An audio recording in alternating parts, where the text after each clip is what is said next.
Hello everyone welcome back to my YouTube channel नोंथांमोनखौ आंनि YouTube चैनलाव बयखौबो खनसे बरायग्रोनाय जाबाय।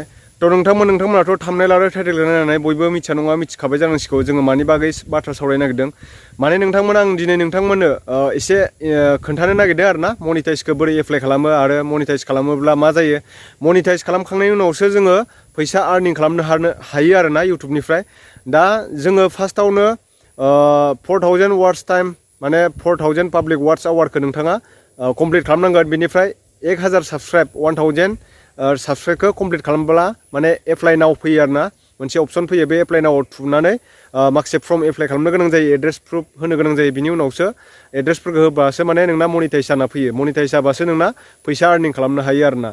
थ' दिनै जों बेखौनो मनिटाइज खालामनो नागिरदों। आंना सिगांनि दा जिनाखि नायबाय थादों बेथ' मनिटाइज जाबाय आरो गुबुन मोनसे चेनेल खुलिबावदों आङो डिबि प्रडाक्सन नैबे स्क्रिनाव होनायानो। बे चेनेला माने मनिटाइज जासिगोन आरोना दिनै एप्लाइ खालामगोन आङो। ओमफ्राय गाबोनहालागै जागोन। माने सिगाङावथ' आङो बे सानथाम गाहाम नेनाङोमोन आरोना, सिगाङाव सानथाम गाहाम लायोमोन, सोरनाबा मास मोनसे हप्तासे गाहामबो लादों। ओमफ्राय मैया सासे आङो गिरिधर भाइ होननायनिखौ बिनिखौ फंबाया मैया आंनियाव मनिटाइज खालामनो फैदोंमोन आङो। ओमफ्राय बियो फैदोंमोन आरो आंनियाव, ओमफ्राय मैया आङो खालामना होबाय। ओमफ्राय दहायबावै जाबाय बिनिया। ओमफ्राय आं दिनै खालामसै, दिनै खालामबा आंना गाबोननो जासिगोन आरो। ओमफ्राय नोंथांमोननो देखायनोसै आं बेखौनो। नोंथांमोना मनिटाइज खालामैनि सिगां मा माखौ गोसोआव लाखिनांगौ बेखौ गोसोआव लाखि। मनिटाइज खालामैनि सिगां कपिराइट क्लेमखौ नोंथांमोना लानाङा। कपिराइट क्लेमखौ प्राइभेट खालाम बा डिलिट खालाम। ओमफ्राय बिनि उनाव कपिराइट स्ट्राइक थानो मोननाय नङा।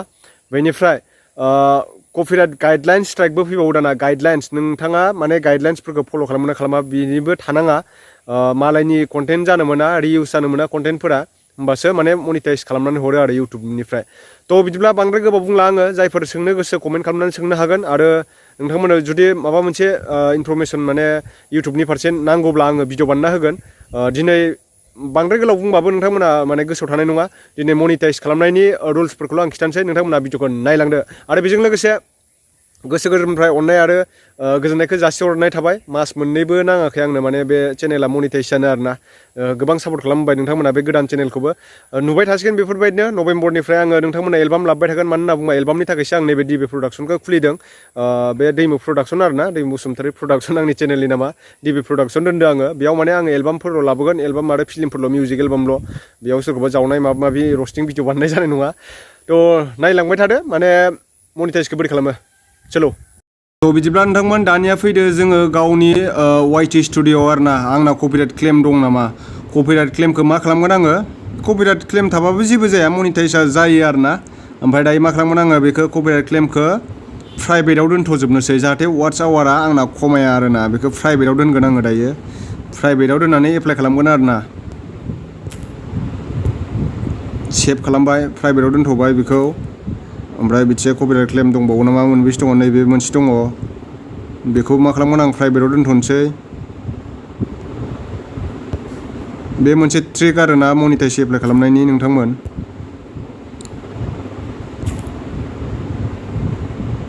मैया मोनसे खालामदोंमोन आङो, दहायबावै जाबाय बिनिया मनिटाइजआ। ओइ गिरिधर होननायनि सासे फंबायनि। दानिया सानसेयावनो जायो। आंना दिनै खालामबा गाबोन जागोन आरो बियो।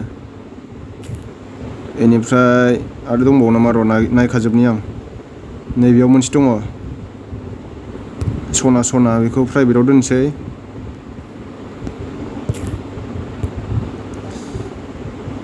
प्राइभेटाव दोनबाय। दा नायजोबसै। नैबे मोनसे दंबावो, मथा मथि मोनब्रै मोनबासो दंमोन आंना कपिराइट क्लेमा आरोना। बेफोरखौ प्राइभेटाव दोनजोब्बाय। मनिटाइजखौ अन खालामाबानो जाबाय आरोना उनाव। ओमफ्राय ओरैनो नायनो थाखाय दोनजायो भिडिअसखौ। दाथ' आं लक खालामजोब्बायना, इनो प्राइभेट खालामबाय। मोनबेसे जाखो, मोनसे, मोननै, मोनथाम। बे माने बेलेगनिमोन भिडिअ मेथाइआ, ओंखायनो प्राइभेट खालामबाय आं। मोनब्रै। नैबेथ' कपिराइट गैखाया, नै कपिराइट क्लेम गैखाया। खालामजोब्बाय। कपिराइट क्लेम थानायखौ माने कपिराइट क्लेम थानायखौ आङो प्राइभेट खालामजोब्बाय। दानिया फैबाय आङो मायाव फैगोन नोंथांमोन, क्रमाव खुलिना लादो। क्रमाव मिथिबाय, क्रमाव खुलिबाय। क्रमाव youtube.com लिरनांगौ आरोना। youtube.com लिरदो। बेनिफ्राय नै आं मनिटाइजआव दंखायो, दहाय नायखादोंमोन। नैबेयाव नोंथांमोना बियो भिडिअसआवबो थानो हागौ नोंथांमोननिया, मिथिबाय। बेयाव थायोब्ला मा खालाम, बेखौ ओरै जुम खालामनि आं र'। ओरै जुम खालामबाय। ओरै नैबेयाव फै बे डलाराव फैबाथाय नै आंनिया साबसक्राइबारा जाहैबाय 5600 बिथिं वाट्स आवारा 4902 पाब्लिक आवार्सआ माने आंना अलरेडि दंखायो बेयाव माने 4500 बारखाबाय आरो ना 4500नि बारबाय वाट्स आवारा ओंखायनो एप्लाइनाव फैबाय 5000आवनो थांसिगौमोन ओमफ्राय दायो मा खालामसै आङो एप्लाइ खालामसै एप्लाइआव थुबाय एप्लाइआव थुनाय लोगो लोगो नैबेहाय फार्स्ट स्टेपआ स्टार्ट जागोन स्टार्ट जानाय लोगो लोगो बेयाव आंनाव मोननै मोनथामसो कुइसन सोंगोन बे कुइसन सोंनायखौ आङो होनांगौ नैबेहाय र' गाहायाव सोंदों I accept the YouTube partner program terms बेयाव yes होदो ओमफ्राय गाहायनिखौबो Gmail me update बेखौबो yes होनांगौ ओमफ्राय accept थुदो accept थुखांनायनि उनाव मोनसे फैबावगोन फर्म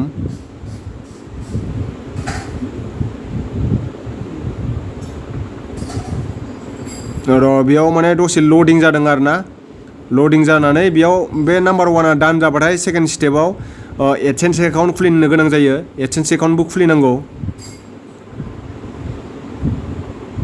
डान जाबाय दायो ओइलाय फार्स्ट स्टेपआ डान जाबाय फार्स्ट स्टेप डान जानाय लोगो लोगो नैबे सेकेन्ड स्टेपखौ आङो एडसेन्स एकाउन्ट खुलिनानै बेखौ स्टार्ट खालामनांसिगोन आरो दायो स्टार्टआव थुनोसै स्टार्टआव थुनाय लोगो लोगो थार्ड स्टेपआ हारसिंनो जागोन आरो ना बियो थाब जायो दानिया मनिटाइजआ बांद्राय गोबाव लाया बेयाव सोंदों आंनियाव do you have an AdSense account बेयाव नोंना एडसेन्स एकाउन्ट दंखायो नामा बे नामाव होननानै सोंदों न' बेयाव होनो हागोन नोङो दंखायोबा आइ हेभ एन एडसेन्स एकाउन्ट जुदि आंना एडसेन्स एकाउन्ट गैया न' बेयाव होदो नोङो न' आइ डन्ट हेभ एनि एक्सिस्टिं एकाउन्ट बेयाव होबाय आङो गैया होननानै होबाय आरो ना ओमफ्राय गैया होननानै होबाय नालाय बेयाव कन्टिनिउ थुदो कन्टिनिउ थुबानो जाबाय कन्टिनिउ थुखांनायनि उनाव नोङो बबे जिमेल आइडिजों होनायमोन जिमेल आइडिखौ नोङो बे जिमेल आइडिजों गोदान एडसेन्स एकाउन्ट बानायबानो जाबाय आरो ना जिमेल आइडियाव थुदो थुनानै एडसेन्स एकाउन्ट बानायदो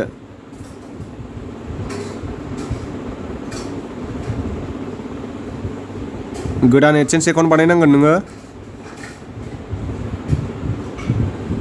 बेयाव न' होदो न' होनानै बेयाव केटेगरि सोंदों कान्ट्रि बेयाव इण्डियान होदो इण्डियान होबानो जाबाय बेयाव मिथिबायना बर्डांखौ इण्डियाना बिराद गोजानावसो थाबाय HIJK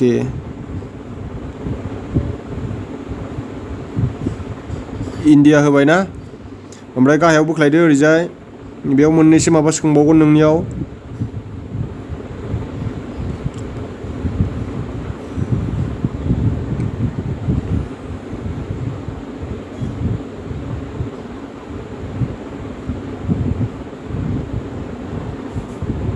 बेयाव yes I have read and accept the agreement बेयाव क्रिएट होदो माने क्रिएट होबाथाय नोङो एडसेन्स एकाउन्ट खुलिनांसिगोन आरो ना एडसेन्स एकाउन्टआव डाइरेक्ट लानानै थांगोन बियो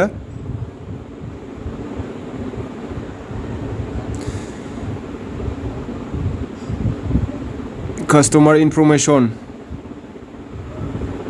दायो नोङो बेयाव बेखौ नोङो एकाउन्ट टाइपआव नोङो मिथिबायना बेयाव इन्डिभिजुवेलखौनो दोन ओमफ्राय बेयाव नोंनि नाम होनांगोन ओमफ्राय नोंनि गामिनि नाम pin code post office mobile number गासिबो एड्रेसखौ होजोब बे एड्रेस लाइन 1आव ओमफ्राय एड्रेस लाइन 1आव आरो ना ओमफ्राय एड्रेस लाइन 2आवबो बेखौनो होजोबदो ओमफ्राय बेयाव नोंसिना टाउना मा गोलैयो पस्टेल कड मा गोलैयो स्टेटआ मा गोलैयो ओमफ्राय बेयाव फन नाम्बारखौ होबावदो होनानै सेभ खालामदो ओमफ्राय डाइरेक्ट साबमिटआव होदो आरो ना होमबानो मनिटाइजआ अन जायो आङो दायो एड्रेसखौ फिल खालामनानै लाजोबसै नोंथांमोना बिदिनो खालामनानै साबमिट खालामबानो जाबाय बिनिफ्राय नेदो होमबाना मनिटाइजआ हारसिंनो अन जासिगोन आरो बेसाङानो नोंथांमोन